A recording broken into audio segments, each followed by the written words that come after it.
Artist name? Okay, boy. Oh, Little Sploot or Little Bow Wow. I couldn't decide. I think Thug is probably the most unique person I've ever met. There's one day where we had been recording a song for hours. He had an ad-lib that he wanted as an outro of the song. And it was like the third take out of like hundreds and hundreds of takes. And he's like, yo, can you go back to take 3, go to this line and take this like scratch vocal and put it at the end of the song and kind of do something to it. He had probably said a couple 100,000 things and knew exactly where it was and what take and like what time in the beat, and like I couldn't believe it. I think the two of us like understand each other because we don't talk a lot when we're working. Like we joke around like when he's not in the booth and I'm not in the chair, but when he's in the booth, like it's just like, all right, let's do this. I just mix in silence. Like he doesn't want anybody to hear what he's doing until I'm done. We were both like very succinct with like how we work. We're like, here's where we started, here's where we're going. Okay, now we're done. Moving on to the next song. You know, we don't want to like mess around and like have a whole bunch of people talking and like have everybody like giving pointers about what he should say next. And I think I've suggested like one word change ever, and that was it. And it's been like 2,000 songs. Alex, hey Alex, I done found Gordon. Where the fuck you been, nigga? Tumay been looking for you, boy. It's your old ass. Nigga Gordy.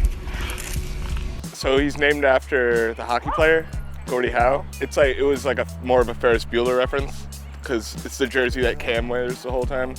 He's like listed as an assistant on a whole bunch of like music that I've worked on. He has like 3 platinum records or something like that.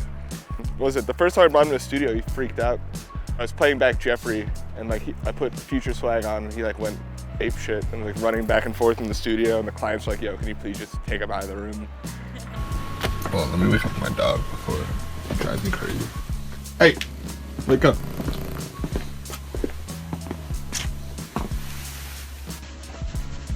It's time to teach people stuff. You gotta stop snoring. The traditional sense of producer has changed now to be split between the beat maker and the engineer as far as like who's directing and like kind of like arranging and doing all that kind of stuff, but the engineer is really just recording and then handling the sonics of the song. With the way that music is going now, everybody can make a lot of this stuff in their home, and so they don't need to go to a studio. And there's not like, I learned everything less from school and more from sitting behind engineers that were good.